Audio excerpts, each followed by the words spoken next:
षोडश अर्थ commission February मास 4 तारीख रु 7 तारीख पर्यंत ओडिशा राज्य गस्तरे आसिछंती।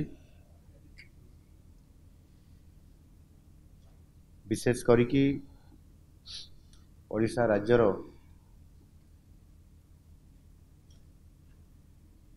अर्थनैतिक स्थिति सहित आमर ग्रोथ एवं ता सहित डेवलपमेंट काम को अनुध्यान करने सहित आगामी दिन में ओडिशा किभली भाव में जो क्षेत्र में आमर कम अच्छी ता उपरे विशेष गुरुत्व आरोप करा जाई आगामी दिन में ओडिशा को एक समृद्ध ओडिशा आड़ को नबार ये चिंता मध्य से रखा जाइछि। विशेष करिकी कमिशन 4 तारीख आसला परे सर्वप्रथमे ओडिशा रे प्रतिष्ठित थिबा आमर ओडिशा जनजाति संग्रहालय एवं कलिंग स्टेडियम परिदर्शन करिबा एवं परवर्ती पर्याय 5 तारीख रे पूरी परिदर्शन सहित कोणार्क यह निश्चित भाव में मु तांकरे परिदर्शन आज बैठक रे एवं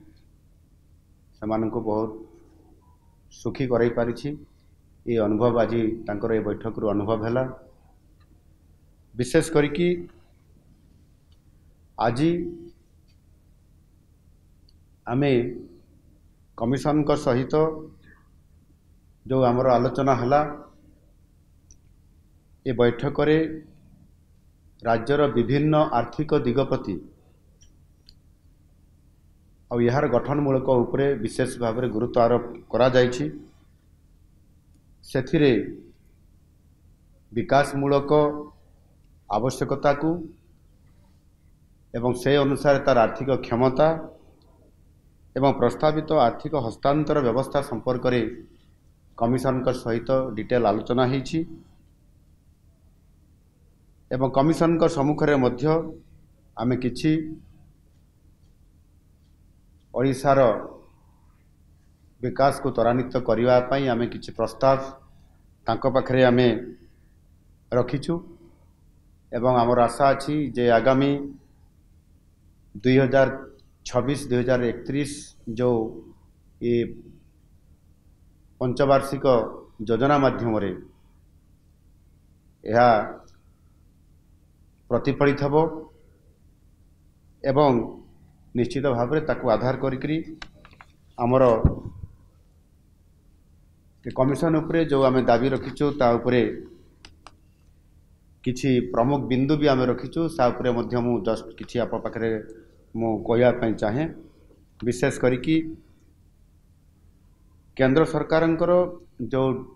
टिकस अच्छी बा टिकसर जो आय हुए सेथिरु साधारणतः भावे राज्य मान को जो बंटन करा जाउछि 41%,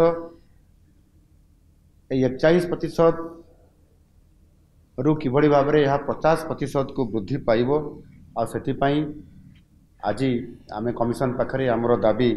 एथिरे उपस्थापना आमे उभय लिखित आकार रे एवं एठी आलोचना कला बेले मध्य मु मोर वक्तव्य रे कथा को मु रखिछि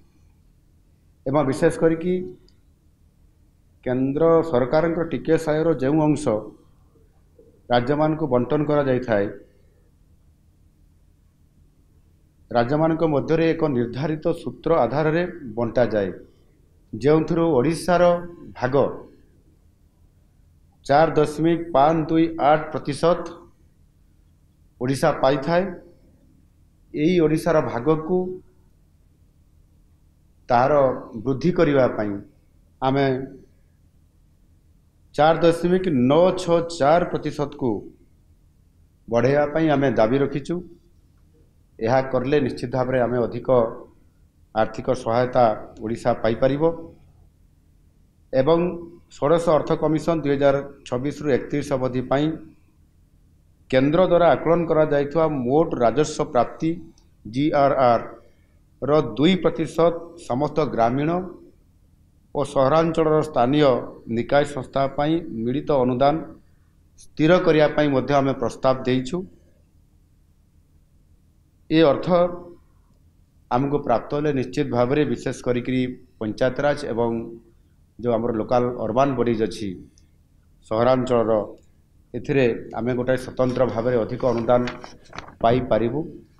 जहाँकि लक्षाधिक टंका अच्छी निश्चित भाव में बहुत बड़ गोटे विकास क्षेत्र में यह उपादेयता मिल पारिबो। एवं राज्य विपर्यय परिचालना पांठी SDRF दिया जाउथवा वार्षिक अनुदान रो 75% केंद्र देइथाय एवं बाकी 25% राज्य सरकार करिथाय। जेहेतु ओडिशा गोटे प्राकृतिक विपर्यय प्रबल अंचल होइतवा कारणरू प्राय प्रति वर्ष एथिरे साइक्लोन फ्लड एवं विभिन्न प्रकार प्राकृतिक विपर्यय आसुथवा कारणरू एथिरे केंद्र सरकार निकटरे आमे दाबी रखीचु 100% केंद्र सरकार आमको ये अनुदान जोगे देबा पाई। एहा सहित बेसिकली स्वास्थ्य क्षेत्र को अधिक वृद्धिमंत करिया पाई जल जोगाण और परिमल एवं ता सहित बार्धक्य सुरक्षा एभली एक किसी गुरुत्वपूर्ण प्रस्ताव को आमे रखीचु एवं कमिशन को मध्य प्रस्ताव देइचु। से यारी उपरे हमको अधिक स्वतंत्रता एवं आर्थिक सहायता जोगे देबा पाई विशेष करी समारी ऑफ डिमांड्स जोटा राज्य सरकार जो आमर दाबी अच्छी एथिरे हस्तांतर पूर्वर राजस्व नियंट प्री डेवलुएशन रेवेन्यू डेफिसिट जहाँकि आमर 9,88,422 कोटी 22 लक्ष कोटी अर्थात 9,88,422 कोटी एवं राज्यर निर्दिष्ट आवश्यकता स्टेट स्पेसिफिक नीड आमर 1,10,434 कोटी स्थानीय निकाय संस्था गुड़ी को जोटा ग्रामांचल एवं सहरांचल अनुदान grants to local bodies rural and urban इथिरे 1,36,000 कोटी टंका एवं राज्य विपर्यय प्रमोशन पांठी SDRF जहाँ 31,004 कोटी टंका एवं राज्य विपर्यय परिचालना पांठी SDMF जोटा कि 29,252 कोटी टोटाल ये समस्त को मिसेले 12,59,148 कोटी टंकार आमे दाबी आसंता 2026 रु 31 मसीहा पर्यंत ये 5 वर्ष रे आमर दाबी को एथिरे आमे कमिशन पाखरे रखीचु जोटा कि हमको आगामी दिन रे आशा रखीचु जे आमर आमे अन्य आर्थिक पंचवार्षिक अपेक्षा एथर हमको अधिक अर्थ आर्थिक सहायता आम पाखक आसब एवं आमर जो बड़ लक्ष्य रही से विशेष करिकी ओडिशा रे जो संभावना राज्य हिसाब रे आज माननीय प्रधानमंत्री जी मध्य कथा रखिछंती एवं विकसित भारत गठन रे ओडिशा को ग्रोथ इंजिन हबो ये कथा को तांकर प्रस्ताव रे से कथा रखिथिबा कारणरू आमे विशेष करिकी फोकस करूछु कमिशन को पाखरे रखीचु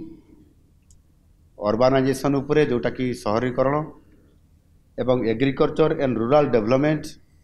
विशेष करिकी कृषि एवं ग्राम और उन्नयन उपरे आमे ताको फोकस करूछु एवं MSME सेक्टर को फोकस करूछु port led development hub for global capability centres and skilling for the world